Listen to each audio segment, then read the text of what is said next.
Okay. Good morning, everybody. Thank you, Pessy, and please God, your great-grandchildren, Cain Yirbu. My wife and I have recently been promoted to great-grandparents during the last year, so this is a whole new experience. We joined the club of young great-grandparents. So you and I, Pessy, we're on the same club, young great-grandparents. That's where we're at. And very, very nice to see everybody here again. We're going to be continuing with our shiurim on themes in Sefer Bereshis. Before I do so, of course, I can't not comment on what's happened since we met last time and the terrible disaster that we've all witnessed in Miron. And at this point, one can only express the feelings of Achenu Kol Beis Yisrael and Asunim B'Tzara V'Shivya that we are all joining in the Avelus Nebuch of the families. And I think I have a feeling that for the next few weeks, there's going to be a lot of accusations of negligence and responsibility of one sort or another. That's not really our department so much. I'm sure people will, in some way, hopefully will learn. I personally have never, ever gone to Miron on Lag BaOmer. I've gone to Miron a number of times, but never on Lag BaOmer because I've always considered it dangerous. Honestly, I've always considered it a dangerous place in terms of the massive crowds and the amounts of people there. I mean, Miron is a little tiny village up in the hills, and the streets and the courtyards were built for horses and carts, not for ten thousands of people, certainly not for hundreds of thousands of people.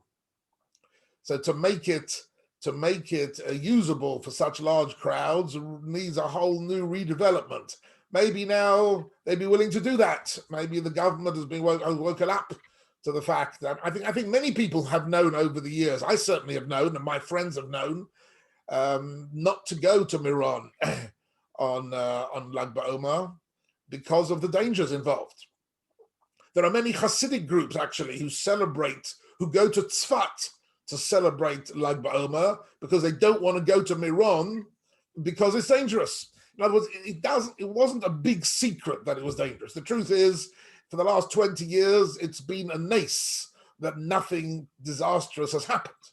But this year, sadly, the numbers were just too massive, and probably there was some negligence somewhere along the line and some bad management.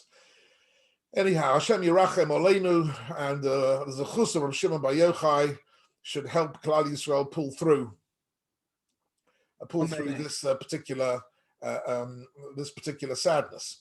In the meantime, let me just remind you briefly what we did 2 weeks ago. I looked at Lichvod Yom Ha'atzmaut. 2 weeks ago, I learned with you the first posuk of the Torah with the first Rashi, which is a most startling Rashi, a most strange and thought-provoking Rashi.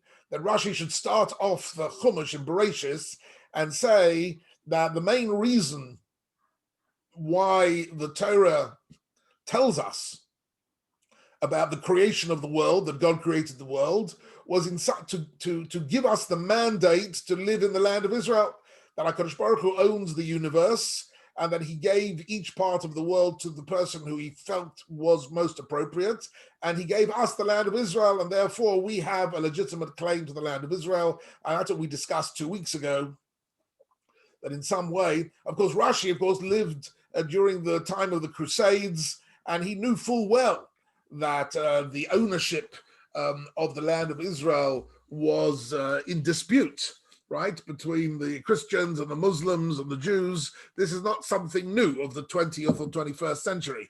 At the time of Crusades, people were killing each other over this question. But Rashi says, at the end of the day, this pasuk of Bereshis bara Elokim provides the foundation for our belief in our claim to that Eretz Yisrael belongs to the Jewish people. And of course, it's not just the creation of the world, but it's also the subsequent story of Bereshis, particularly including the Bris Milah. Once you get to Lech Lecha and the Bris Milah with Avram Avinu, so the Bris Milah itself, if you look at the Psukim, maybe we'll have a chance to do that in a later shir, the Psukim in Lech Lecha of Bris Milah focus particularly on the land of Israel. Now, the Bris Milah was about the personal connection that the Jewish people have with HaKadosh Baruch Hu and the land of Israel. So that was Rashi's view. I also showed you the Ramban, who doesn't completely go down that route, and he takes a slightly more philosophical point of view. He says that Bereshis Bara Elokim is essential because without our emunah, without our belief in God the Creator, the whole of the Torah doesn't make sense, and therefore this is foundational to all our mitzvahs. If you remember, Rashi's question was, if the Torah is only a book of mitzvahs, why do we need all these stories? And he gives his answer, the Ramban gives his answer. I'd like to actually have a look at the one pasuk. Rashi does quote a pasuk from Tehillim. And I'd like to have a look at it a bit closer today because there's a very interesting hidden message in that pasuk. But let's first go back to a little bit of text. And there is a second commentary of Rashi on the word Bereshis. So we tend to translate it Bereshis, meaning in the beginning. Now the word Ber means in, right? And Reshis is the beginning. But the truth is that the word Reshis doesn't really mean the beginning. It means the beginning of, right? Reshis ariso seichen, right? Reshis tavua, the beginning of the produce, the beginning of the dough, or Reshis mamlachto, the beginning of the kingdom of a certain king. Reshis is the construct form. So what does Bereshis mean? Bereshis, the beginning of what? So Chazal understood the word Reshis to be, in a sense, a code word, and the word Beis and the letter Beis doesn't necessarily mean in. It could mean something else. Let's have a look at the Rashi, and we'll see this a bit more clearly. Except, of course, I haven't got the Rashi here. Just bear with me for 1 second, ladies and gentlemen.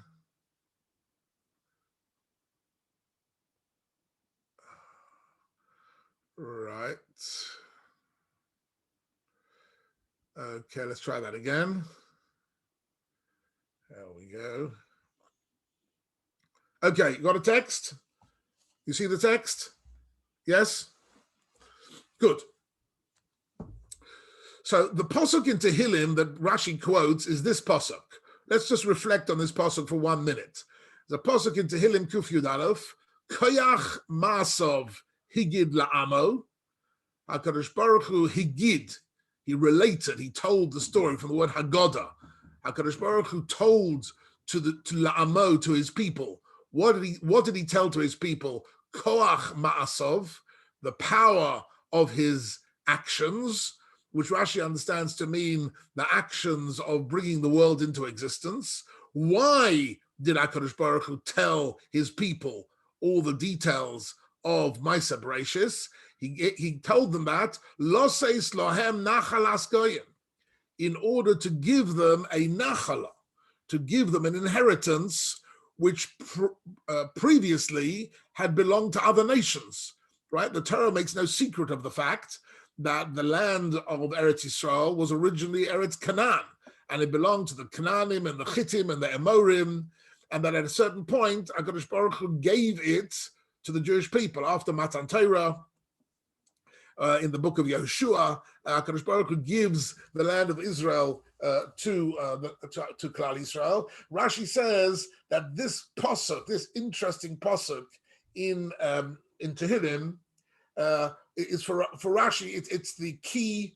It's the key phrase to explain something about why we need to know the details of the creation. So that was Rashi. I'll come back to that in a few minutes. This was the Ramban, who says that learning about Brias Ha'olam is the Shoresh Ha'emunah. is the basis for all our emunah. That was the belief. And now I want to have a look at this Rashi. So Rashi here says, Bereshis bara. Everybody with me? Ein ha-mikra hazeh omer elo dorsheni. So what does Rashi mean by that? Ein ha-mikra hazeh omer elo dorsheni. This pasuk needs a drush, right? Why does Rashi feel that this pasuk needs a drush? Why not simply translate it? And the answer is what I mentioned a few moments ago, that if it was simply saying in the beginning, it should say bitchila, in the beginning, right? Not bereshit, in the beginning of, because it doesn't tell us the beginning of what. So therefore, it needs a drush. In general, I've mentioned this a few times before, when you learn Rashi often, for the sake of brevity, gives us an answer without telling us the question. And therefore, we have to work backwards very often. We have to see if this was the answer, what was the question? And the truth is, this is a very Talmudic Jewish way of thinking. Almost every page of the Talmud starts off with the answer and then asks, Minolon, where did we get this from? In other words, we know the answer, but how did we get there? What was the question? What were the issues? So here as well, Rashi is saying, I've got the answer for you, and what you have to do is insert the question. Okay, so we know the question. So what is the drush? Kamosha Darshu Rabosenu. So Rashi gives us the drush of Chazal. Kamosha Darshu Rabosenu. That what? Bishvil HaTorah shenikres reishis darko. Now, what does that mean?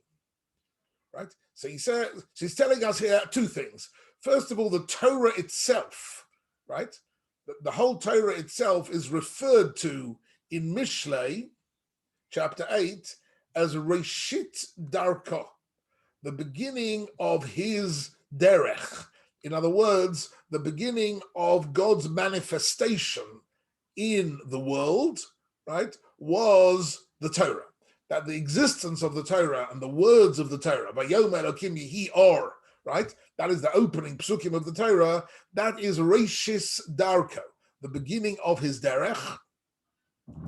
And therefore, says Rashi, what is Rashi suggesting here? That the word Reshit, this word Reshit, which appears in Mishlei chapter 8, is actually, in a sense, a code word for the Torah itself.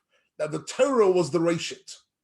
The Torah itself was the beginning of all spiritual existence in this world. And so how does he now understand the base, the first letter of Bereshis, right? The Bereshis. So Rashi is saying this word here in Hebrew, right? Bishvil. And this now becomes another key word. There are two key words here, Rashi says. That the word Bereshis is a compound word, meaning Bishvil Reshis. And that Reshis refers to the Torah. And Bishvil means what? Bishvil means for the purpose of, for the sake of. That's what Bishvil means. Bishvil HaTorah, for the sake of the Torah, which is called Reshis Darko. So Rashi is telling us a few things. First of all, and this is something maybe I'll just pause on for 1 second. I think I mentioned it in passing 2 weeks ago. One of the biggest disagreements that the Torah world has with science, right, is not really the concept of evolution itself. The concept of evolution is certainly something which could easily have been part of the way in which HaKadosh Baruch Hu brought the world into existence, and there certainly are signs that certain life forms have evolved over the millennia, and that is not the machlokas we have with the scientific world, nor is the age of the world the machlokas that we have, because it's not a problem for us for the universe being 13 billion years old. We're not worried about that either. Our counting of 5781 is the counting of human life. In other words, from the moment that Adam and Chava got a neshama, from then it's 5781 years. But there possibly were millions or billions of years prior to that, and that's not a problem for us either. What is really the main point that the Torah disagrees with the scientific description of the world? And the answer is, was the world created in a random process, or was it created for a purpose? That's the point. That is the nakuda. In other words, science insists that the evolution process was a random process, that it was just a chance process. And the Torah says, Bereishis, says Rashi, bishvil, the first letter is the base of the word bishvil, which means for a purpose, for a reason. HaKadosh Baruch Hu created the world for a reason. And what was that reason? Says Rashi, Reishit is a code word which means several things. And one thing is the Torah itself. In other words, the world was created as, if you like, a stage and a format within which the Torah itself could be understood and developed and performed and become a reality. In other words, God's desire was that there should be some way in which his Torah could manifest itself, could come alive. He created a world in order for the Torah to be kept. So bishvil, so Bereishis in Rashi's hands through the Medrash suddenly is a whole philosophical understanding of Brias HaOlam. The world is not random. It's not purposeless, right? The scientists, Einstein and Spinoza, they all believed in a God, in a great God, right? In a singular, powerful, all-powerful God. They just didn't believe that God created the world purposefully. They believed that it was all just random. It was all just chance. And generally speaking, the scientific world today has bought that perspective completely, with very few, there are some exceptions, but generally speaking, that's the understanding. And therefore, Bereishis comes in order to oppose that view. So Rashi says, Bereishis, bishvil haTorah. And this word bishvil is what the word letter base means. And then Rashi goes on to say, it's not only the Torah that is called Reishis, bishvil Yisrael, shenikru Reishis tivuasa. And also he says in the pasuk in Yirmiyah, the Jewish people themselves are referred to as the Reishit, as the first produce, so to speak, metaphorically, of God's harvest. In other words, the first people as a nation to accept the emunah in HaKadosh Baruch Hu and to receive the Torah. And in that sense, the Jewish people are Reishis. So Reishis is the beginning, right? This is the so this is Rashi. Rashi wants to give us the drush, and it's interesting that Rashi is now going to give us a pshat, but he gives us here the drush before the pshat. It's interesting. The drush, in other words, Rashi considers this drush to be of the essence. And then he says, the im basa leforasho kipshuto, if you want to know a pshat, kach persheyu, then you have to explain it like this. Bereishis beriat shamayim va'aretz. You can see straight away what Rashi's grappling with. That Reishis means the beginning of something. So the word Bereishis bar lakim as hashamayim va'aretz means in the beginning of the creation of the heaven and the earth. So according to the Pshat, Rashi is telling us this first pasuk is an introductory pasuk. It's telling us what was the situation in the very beginning. In other words, there is a way of learning Pshat here, but it doesn't work so well with the pasuk, because it doesn't say Bereshis Briat Shamayim V'Aretz. It says Bereshis Bara Elokim Es Hashamayim Ves Haaretz. But Rashi says there is, if you want to learn pshat, you can learn that pshat.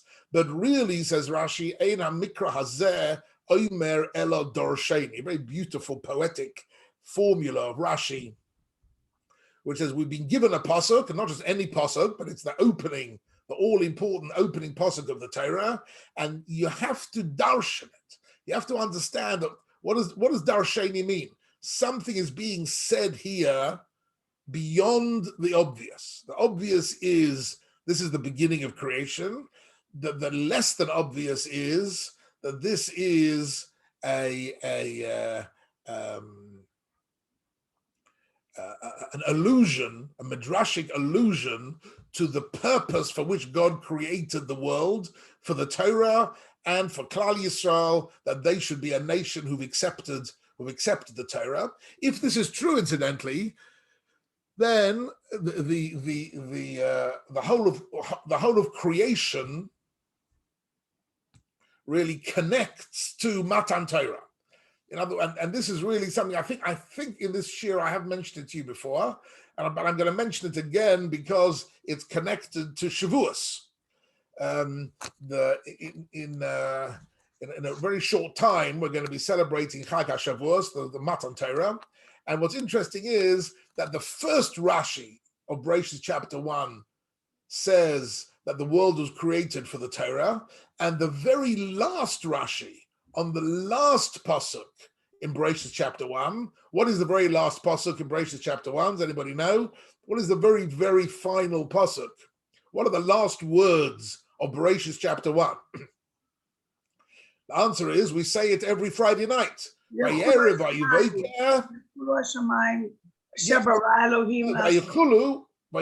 is already chapter 2. The last pasuk of Bereshis chapter 1 is Vayerev Vayivoker Yom Hashishi. Full stop. That's the end of the 6 days of creation. Right? And what does Rashi say in Vayerev Vayivoker Yom Hashishi? Rashi says that it's unusual to use the word Hashishi, because throughout chapter 1, it didn't say Yom Ha'echad, Yom Hasheni, Yom Hashlishi. It just said Yom Echad. Vayerev Vayivoker Yom Sheni, Yom Shlishi. Yom Revi'i, Yom Chamishi, Yom HaShishi. So what is Yom HaShishi? Okay, so next Friday night, when you're sitting around the table, you can ask everybody around the table, why would the Torah say Yom HaShishi? It's a strange thing to say. So you look at Rashi, Rashi says there's a reference here to Shavuos, right? Because Shavuos is HaShishi, says Rashi, there's going to be in the future one famous day 6. What is that? The 6th of Sivan. The date of Shavuos. The date of Matan Torah, the HaShishi, the date of Matan Torah. Why is that got to do with the creation of the world? Says Rashi, because the entire creation was created al tanai. World was created on probation, right? On condition, right? Says Rashi, the whole universe, the cosmos, the planets, the solar system were all what Rashi says were talui v'omed. What does it mean? How do you translate talui v'omed? Were existing only in a sense, conditionally. Like suspended.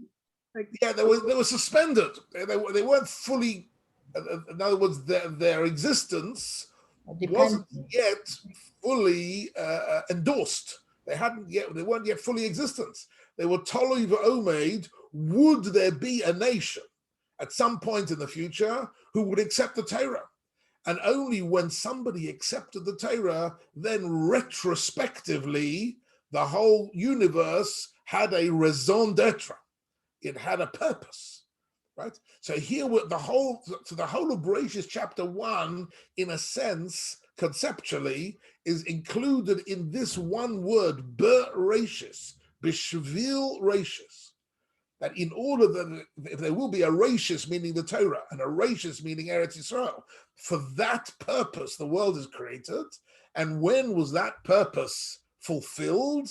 Yom HaShish, on the 6th of Sivan, then the purpose of Brias HaOlam was, in a sense, validated, retrospectively validated. And this is a very powerful but classic idea of Chazal, right? That the entire physical world wasn't created with all its details, with all its power and all its galaxies and the solar system and the laws of physics and chemistry and biology and the whole DNA of everything, was only there in order to create a format within which the rashis could come into existence, and that is the rashis of Torah and of Klal Yisrael. Incidentally, it's interesting that Rashi only brings down these two examples of rashis. One of the interesting ways to learn Rashi, I just want to make a methodological point here for you. Those of you who are interested in learning Chumash more be'iyun will find out that when you learn Rashi, one of the ways of doing it is to have a look at Rashi's sources in the Medrash Rabbah or the Teres Kohanim or whatever it is he takes his sources from. Because I would say I haven't done a real scientific research on it, but my guess is about 75% of the text in Rashi on the Chumash is an anthology of Medrash. In other words, Rashi had a very good cutting and pasting button on his computer. He could cut and paste out of the Medrash. So if on a particular pasuk you had a whole page of Medrash, the Rashi would take out his favorite 2 lines and say, this is what this pasuk means. So here as well, Rashi has taken out part of what Chazal say about the rashis, but actually the word rashis also appears in connection with trumot and ma'asrot and chala, right? Rashis are risosechem, the beginning of your dough, of your making of bread, and the rashis tavua, the beginning of the crops. The word rashis appears there as well, says the Medrash, and the world was created for these types of mitzvahs. So the Maharal of Prague has got a very beautiful piece on the bit that Rashi has left out, right? That in actual fact, another rashis for which the world was created were these other mitzvahs. All of these mitzvahs have one thing in common: they are all gifts. They are matnos kahuna. They are gifts. Trumas and maestros and chala are all gifts that are given to the Kohen, right? And so the Maharal says, and giving of oneself, taking one's produce and giving it to the Kohen is an act of altruism, is actually an act of chesed, an act of giving. And HaKadosh Baruch Hu, says the Maharal, created the world in order that there should be opportunities to do chesed. So the Maharal adds something to this Rashi. Rashi says the rashis is the Torah and Klal Yisrael. The Maharal adds, on the basis of the Medrash, that it's also for chesed, was also one of the objectives for which the world was created. Okay, we'll come back to that, but let's move on a little bit here in this text. Okay. Actually, before I do this, maybe I wanted to show you something else here. The Baal HaTurim. I'm sure some of you have heard of the Baal HaTurim, who was Rabbi Yaakov ben Osher. So he was a posek. He was basically a halachist, a posek, who came from Ashkenaz to Sfard. His father, the Rosh, and he's the son of what's called the Rosh. The Rosh was Rabbeinu Osher, and the Baal HaTurim was Rabbi Yaakov ben Osher. They came from Ashkenaz to Sfard, which was very unusual at that period, right? You can see the period here. The period is the 13th century, there wasn't much traffic between Ashkenaz and Sfard. In fact, Ashkenaz and Sfard were really two different, almost hermetically sealed, different worlds of Jewish life, of Jewish scholarship, right? Yeah, in Sfard you had the Rishonim, like the Ramban and the Rambam and the Ibn Ezra and the Yehuda Halevi. They were the great Gedolim in Sfard. And in Ashkenaz you had Rashi and Rabbeinu Tam and the Baalei Atosfos, and there was almost no traffic between the two. Exactly why that was, nevertheless, we are accustomed to a world where everybody's commuting and moving to everywhere. Difficult to imagine in the Middle Ages, and actually until really the 19th century, if you were living in a village on one side of the mountain, you actually had no idea at all what was going on the other side of the mountain.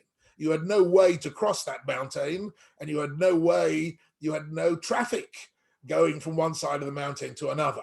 And therefore, if you had a range of mountains separating Ashkenaz from Sfard, that was it. There was no way through, and nobody knew.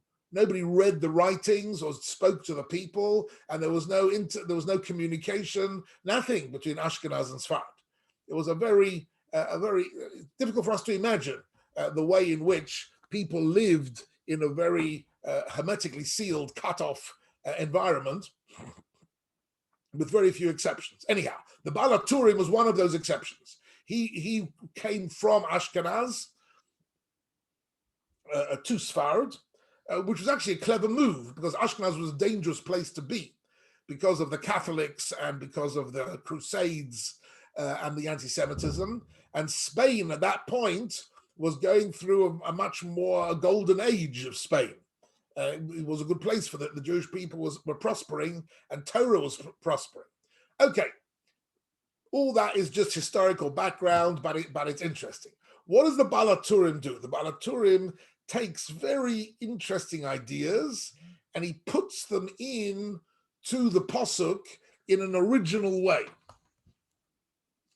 So here he's writing on, look, this is his commentary on Bereshis Perek Aleph, Pasuk Aleph. So he's commentating on our Pasuk. So what does he say here? V'lokach tiknu, Yehei Shemei Rabba Mavorach La'olam La'olmei Olmaya. Okay? That Chazal instituted the Kaddish, right?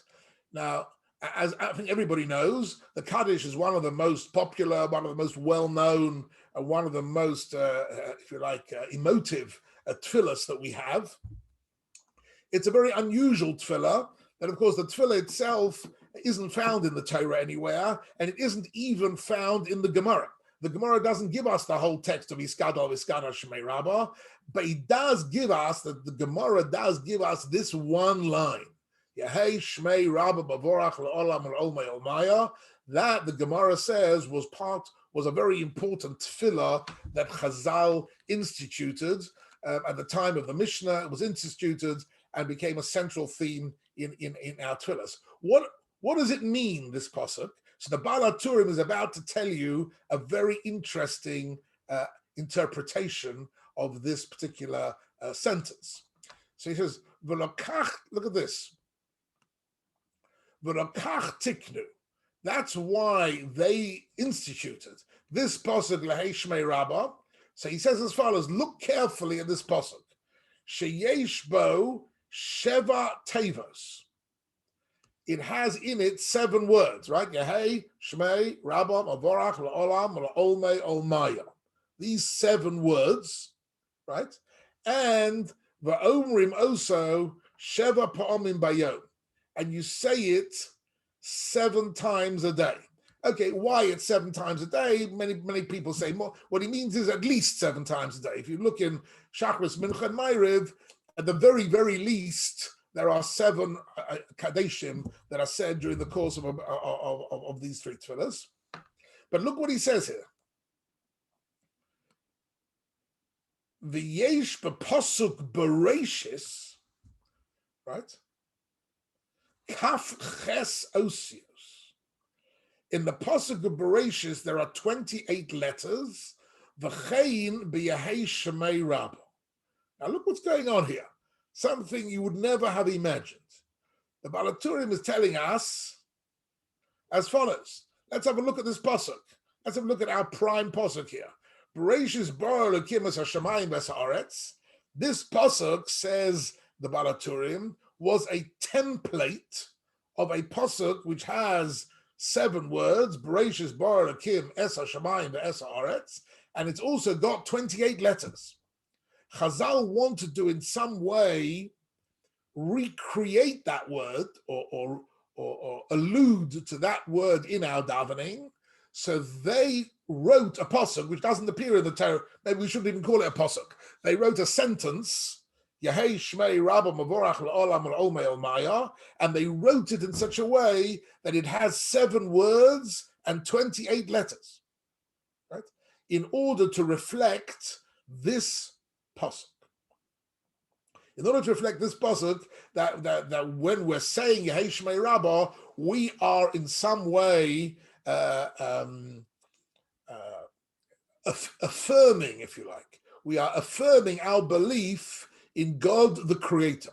In the creation of the world is in some way coded in to these 28 letters. And what I want to suggest to you, he doesn't say this, the Baal HaTurim, but it's not impossible that this is also partly what Rashi had in mind. When Rashi said, and I told you before I'd come back to it, and now I'm coming back to it, that Rashi told us that the key pasuk here is the pasuk in Tehillim, Koach Masav Higid La'amo Loses Lehem Nachalas Goyim, that HaKadosh Baruch Hu told us about the creation in order to give us Eretz Yisrael. So where, I'm asking you a question now, ladies and gentlemen, where in this pasuk is there a bit of a reference to the Baal HaTurim's idea? Anybody can see it? Koach Masav Higid La'amo Loses Lehem Nachalas Goyim, for 5 points, ladies and gentlemen. Baal HaTurim just told us that our belief in God, in Maaseh Bereshis, is coded in to the 7 words and 28 letters, right? So where is there a remez here in this pasuk? So the answer is in this word here. Anybody understand what I mean? 28. 28, yes. Koach Masav Higid La'amo, this part, the word koach is 28. So the koach Masav Higid La'amo, HaKadosh Baruch Hu told his nation about God the Creator using 28 letters. These are the 28 letters of this pasuk, and that idea was later on enshrined in our tefillah in Yehei Shmei Rabba. Says that's what the Baal HaTurim says in Yehei Shmei Rabba. And now he goes one step further. Look at this; it gets more interesting. And now we're back to Shavuos. This is a nice Dvar Torah to say at the table for Shavuos. He says v'chein. So v'chein is always a good word in the Baal HaTurim because he's drawing parallels, right?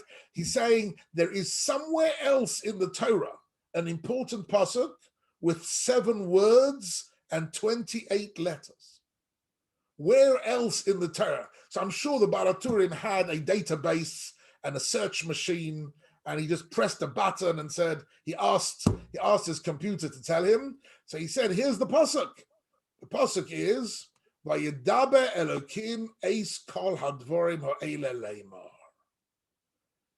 What is that? That's the introductory pasuk to the 10 Commandments. In Shemos chapter 20, pasuk 1, which we're going to be laning shortly on Shavuos, right? Before it says Anochi Hashem Elokecha, it says Vayedaber Elokim eis kol hadvorim ha'ele leimar. God told us all these words. Says the Baal HaTurim, Yesh boi sheva tevos v'kavches osios. There are 7 words and 28 letters. So I want to try, what I want to try and get you to understand during this year is to try and join up some of these ideas, right? Rashi has told us that the world was created by HaKadosh Baruch Hu for the purpose of the Torah. right? Says the Balaturim, right, that this idea is coded in to the way in which the pasuk is written, the numbers of words and letters, to connect between Brias HaOlam, Bereshis Bara Elokim HaShmayim V'Haaretz, and Matan Torah, Vaydaber Elokim Kol HaDvarim Eila Lema. They are both connected because they are structurally identical. They are, of course, different words, but the structure of them is identical. 7 words, 28 letters, and therefore they are connected to each other. Chazal saw this and wanted us to commemorate this all-important idea in Yehei Shmei Rabba Mavorach La'olam La'ol Mayomai.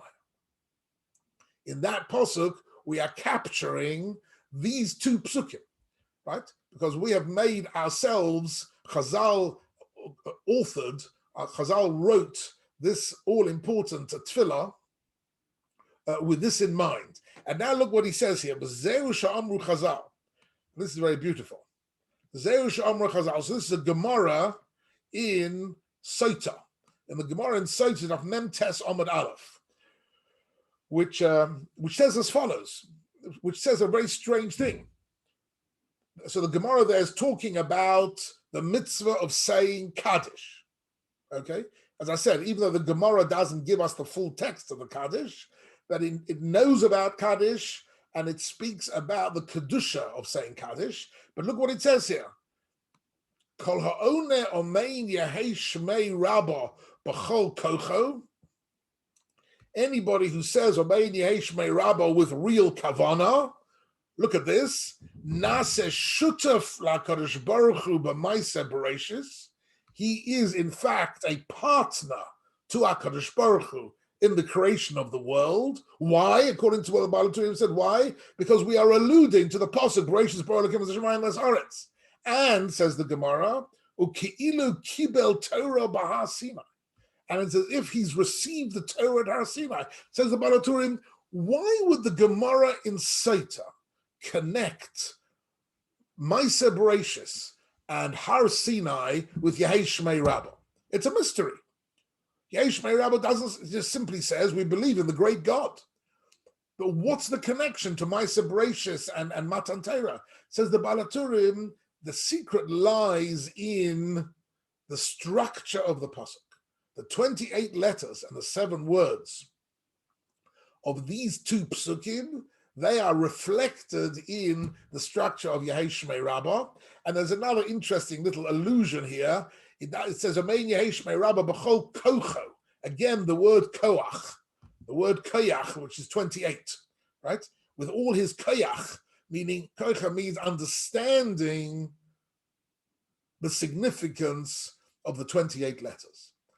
And therefore, Yehei Shmei Rabba has got this amazing connection, both to Matan Torah and to Bereshis bara Elokim, and therefore it is a key tefillah if we understand it properly. I think this is an absolutely brilliant perush.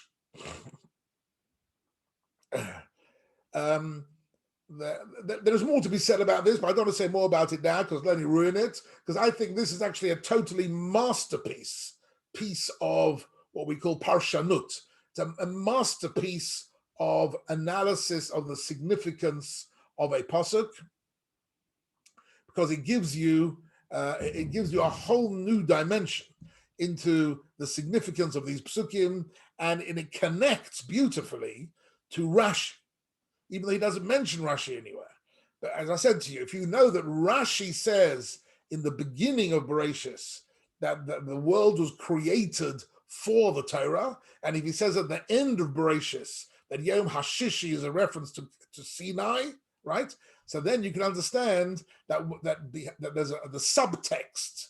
The subtext of Bereshis bara Elokim is God is creating the world for the purpose that there will one day be a people who are makabel Torah, who receive the Torah, and that is, I think, a very fascinating understanding of this first pasuk.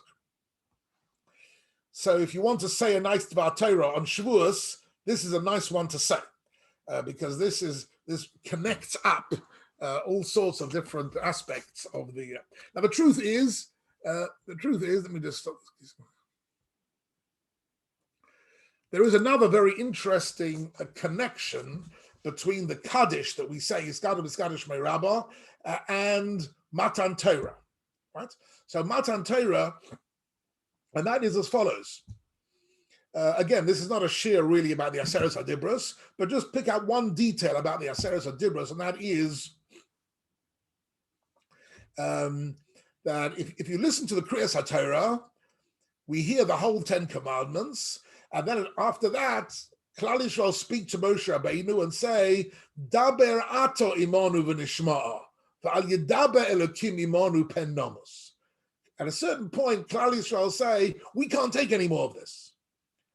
We can't hear the Dvar Hashem directly. We need you, Moshe Rabbeinu, to be our spokesperson to transmit to us the Dvar Hashem.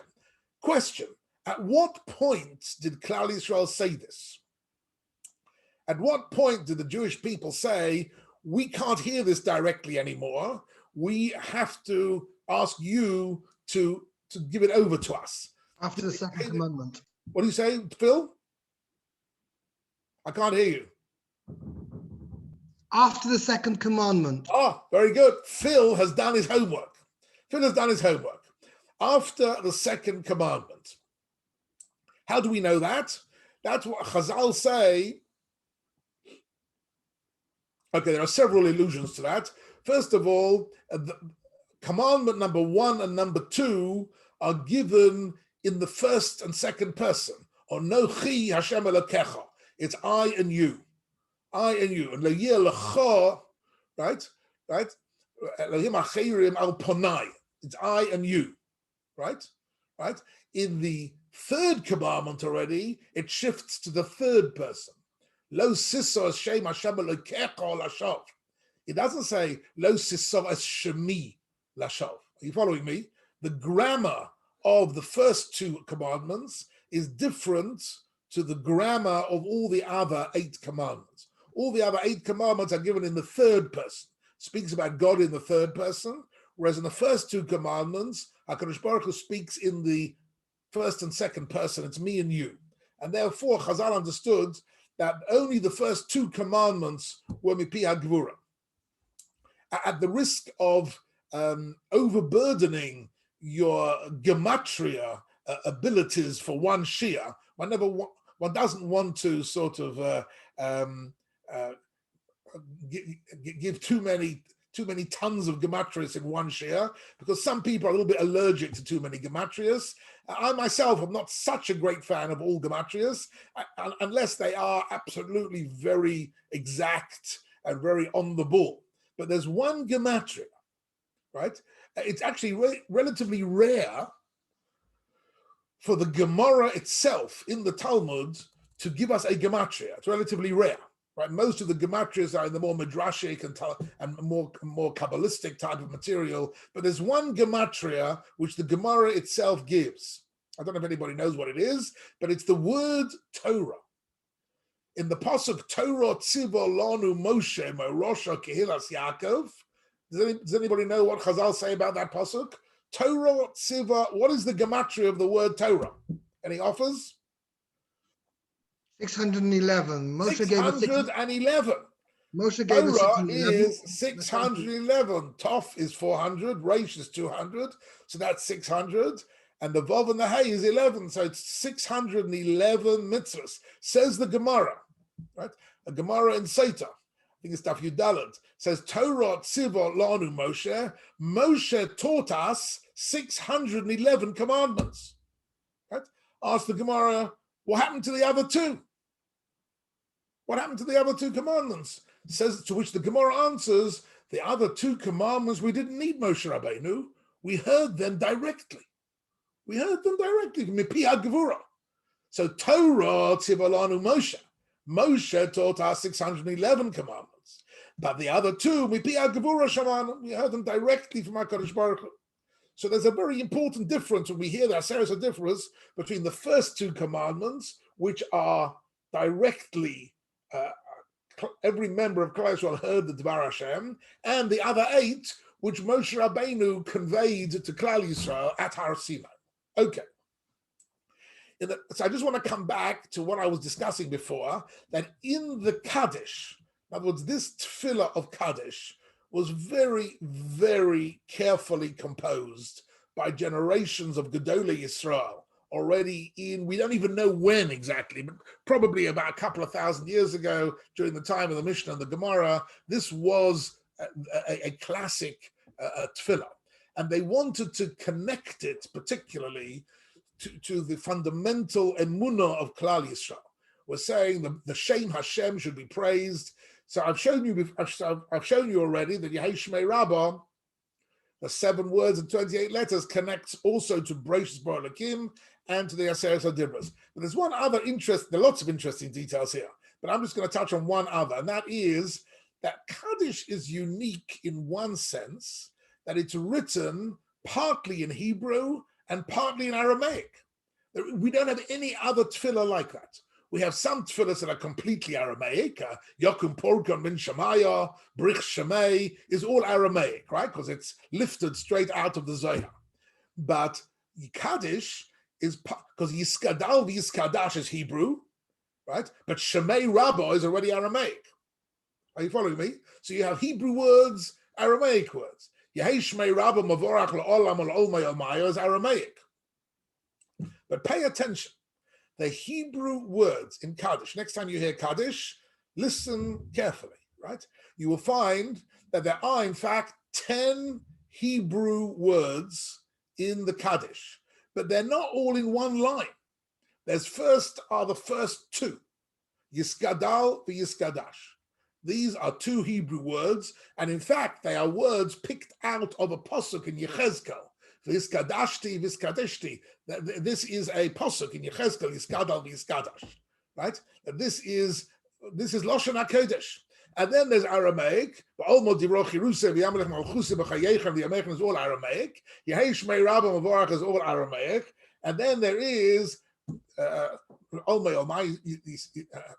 Shmei Rabbah Mavorach L'Olam L'Olmay Olmay Yisporach V'Yishtabach V'Yispoah V'Yisroma V'Yisnasei V'Yishador V'Yisale V'Yishalo. 8 Hebrew words. And then Shmei Dekudsha, Barichu, is already Aramaic. So pay attention. You have 10 Hebrew words, but they're divided up exactly the way that the 10 commandments were divided up.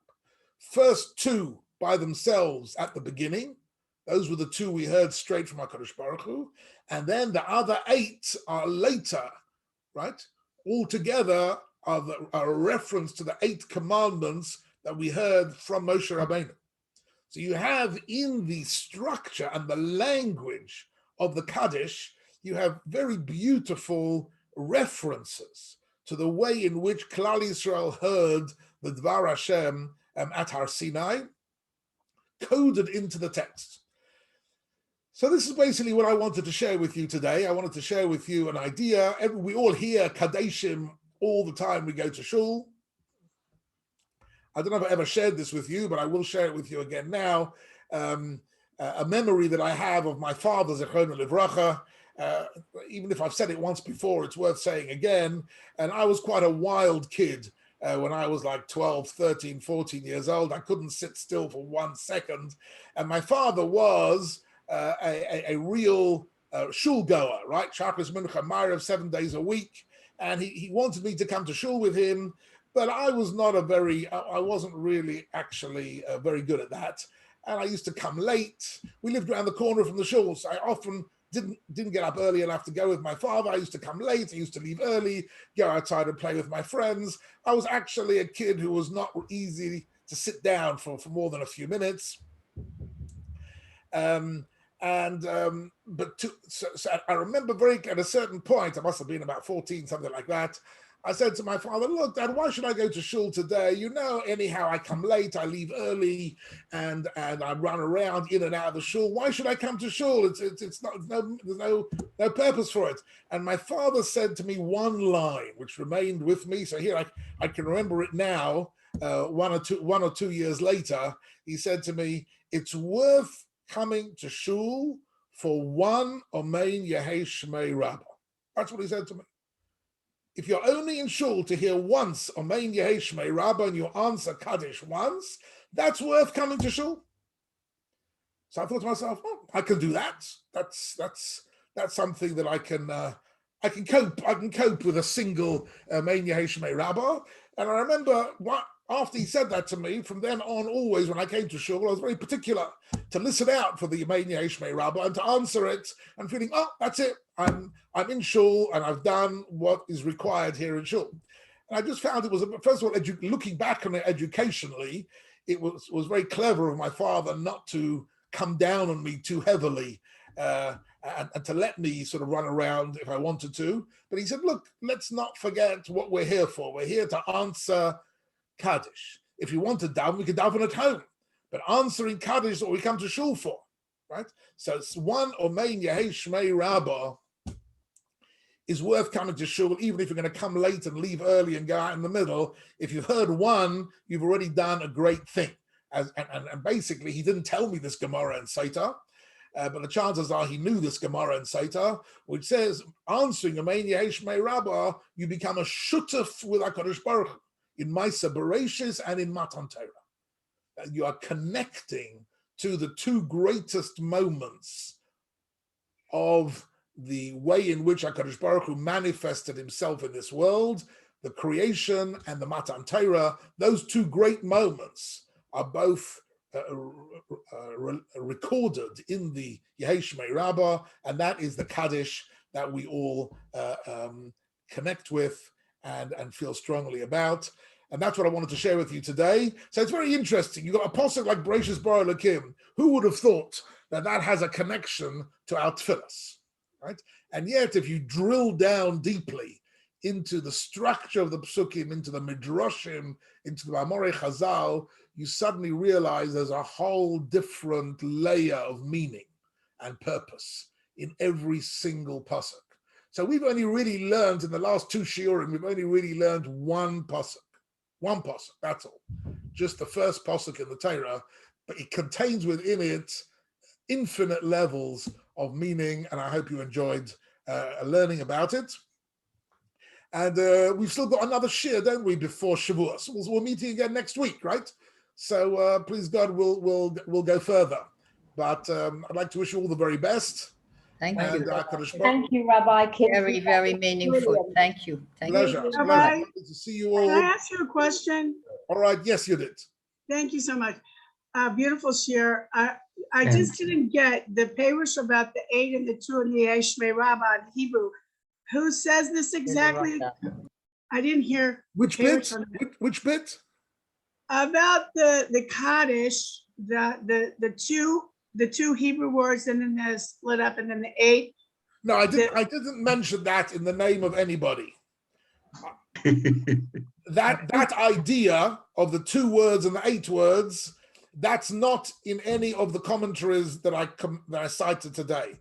That is, I saw that once written in one Kabbalistic text, but I don't actually even remember where I saw it. But I've seen, it's certainly not an idea that I made up myself. I'm not able to make up these ideas myself. But in the Sefer of Kabbalah, there are some Sifrei Kabbalah which are all completely only on tefillas. I remember once I picked up a Sefer, a Kabbalistic Sefer. The truth is, most Sifrei Kabbalah, I picked them up, and very shortly afterwards, I put them back down again because I don't know what's going on. I saw one Sefer I picked up which had the name Ner Yisrael. Some of you might know that name means a lot to me. So I thought, oh, a Sefer called Ner Yisrael. Let me see what it's about. It turned out to be pretty much incomprehensible. It was a Kabbalistic Sefer written by the Koznitzer Maggid, whose name was one of the great Gedolei Hasidus, whose name was Yisrael. And it was, the whole Sefer was only about one thing. It went through Ono, B'Kayach, Gedulas, Yemincha, Tate, Tzerura, Kaber, every word of Ono, B'Kayach, and gave you a few pages on every word of Ono, B'Kayach, Gedulas, Yemincha, where it came from, what it meant, how to analyze it, whatever, and all sorts of Kabbalistic connections to it. So I'm just saying the tefillas that we say were not put together in a rush.